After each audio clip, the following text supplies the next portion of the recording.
కుసిర కట్టి ఊళ్ళోకి వచ్చానమ్మా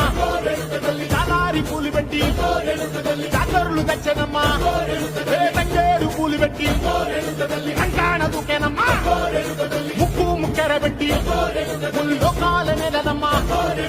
ముందార చూడంగా మున్నూరు కన్నులమ్మా ఎనకాల చూడంగా ఏనూరు కన్నులమ్మా సాధు శిస్తులంతా సాగిల పట్టరమ్మా మహారాజు రాజులంతా మొగారిల్లిరమ్మా కోరిక కోరంగా రంగులు పూసినాము ఆశలు తీరంగా ఏసాలు వేసినాము నీకన్నా పెద్ద దిక్కులో కాన ఎక్కడుంది నైవేద్యం పెట్టంగా మా కాడ ఏమిటుంది మనలన్నీ అలకించి మరమీయవే తల్లి కన్నా